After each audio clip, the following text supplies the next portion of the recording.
जय श्रीमन्नारायण।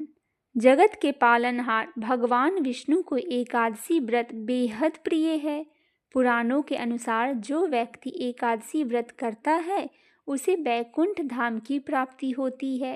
संसार के सभी दोष दुख रोग से मुक्ति पाकर वो मोक्ष को जाते हैं। फाल्गुन में होली से पहले आने वाली एकादशी को आमालकी और रंग भरी एकादशी के नाम से जाना जाता है। आमालकी एकादशी व्रत का पुण्य 1 सहस्त्र गौदान फल के समान है। इस व्रत में कथा का पाठ जरूर करें, तभी इसकी पुण्य की प्राप्ति होती है। आइए सुनते हैं एकादशी व्रत की पौराणिक कथा। मानधाता बोले कि हे वशिष्ठ जी, यदि आप मुझ पर कृपा करें तो किसी ऐसे व्रत की कथा कहिए जिससे मेरा कल्याण हो। महर्षि वशिष्ठ बोले कि हे राजन, सब व्रतों से उत्तम और अंत में मोक्ष देने वाले आमालकी एकादशी के व्रत का वर्णन करता हूँ। यह एकादशी फाल्गुन महीने के शुक्ल पक्ष में होती है।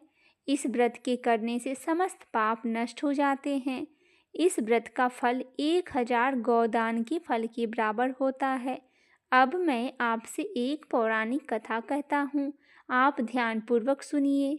एक वैदेशी नाम का नगर था जिसमें ब्राह्मण, क्षत्रिय, वैश्य और शूद्र चारों वर्ण आनंद सहित रहते थे। उस नगर में सदैव वेद ध्वनि गूंजा करती थी तथा पापी, दुराचारी तथा नास्तिक उस नगर में कोई नहीं था। उस नगर में चैतररथ नाम का चंद्रवंशी राजा राज्य करता था। वह अत्यंत विद्वान तथा धर्मी था।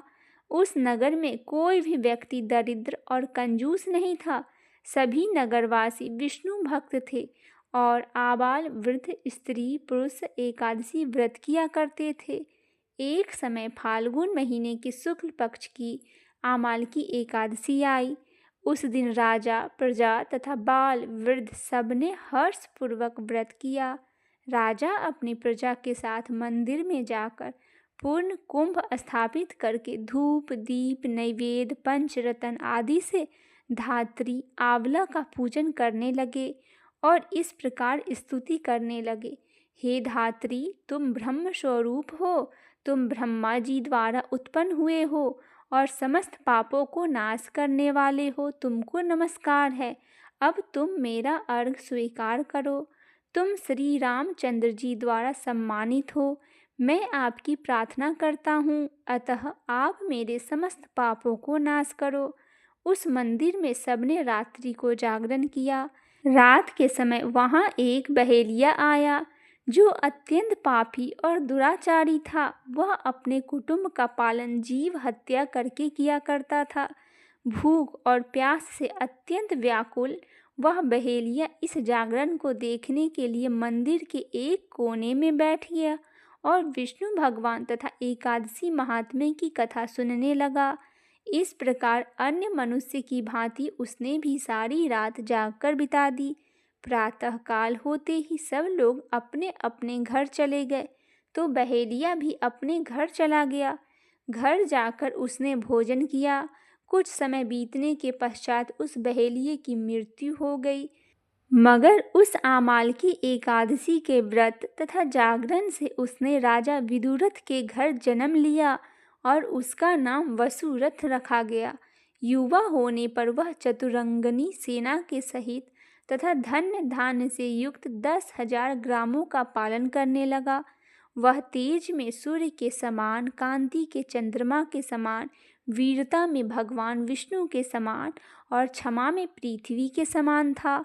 वह अत्यंत धार्मिक, सत्यवादी, कर्मवीर और विष्णु भक्त था। वह प्रजा का समान भाव से पालन करता था। दान देना उसका नित्य कर्तव्य था। एक दिन राजा शिकार खेलने के लिए गया। देव योग से वह मार्ग भूल गया और दिशा ज्ञान न रहने के कारण उसी वन में एक वृक्ष के नीचे सो गया। थोड़ी देर बाद पहाड़ी मल्लेच्छ वहां पर आ गए और राजा को अकेले देखकर मारो मारो शब्द करते हुए राजा की ओर दौड़े। मल्लेच्छ कहने लगे कि इसी दुष्ट राजा ने हमारे माता पिता, पुत्र पौत्र आदि अनेक संबंधियों को मारा है तथा देश से निकाल दिया है। अतः इसको अवश्य मारना चाहिए। ऐसा कहकर वे मल्लेच्छ उस राजा को मारने के लिए दौड़े और अनेक प्रकार के अस्त्र शस्त्र उसके ऊपर फेंके। वे सब अस्त्र शस्त्र राजा के शरीर पर गिरते ही नष्ट हो जाते हैं और उनका वार पुष्प के समान प्रतीत होता। अब उन मल्लेच्छों के अस्त्र शस्त्र उल्टा उन्हीं पर प्रहार करने लगे, जिससे वे मूर्छित होकर गिरने लगे। उसी समय राजा के शरीर से एक दिव्य स्त्री उत्पन्न हुई। वह स्त्री अत्यंत सुंदर होते हुए भी उसकी भ्रूकृति टेढ़ी थी। उसकी आंखों से लाल लाल अग्नि निकल रही थी, जिससे वह दूसरे काल के समान प्रतीत होती थी। वह स्त्री मल्लेच्छों को मारने दौड़ी और थोड़ी ही देर बाद उसने सब मल्लेच्छों को काल के गाल में पहुंचा दिया। जब राजा सोकर उठा तो उसने मल्लेच्छों को मरा हुआ देखकर कहा कि इन शत्रुओं को किसने मारा है? इस वन में मेरा हितैषी रहता है।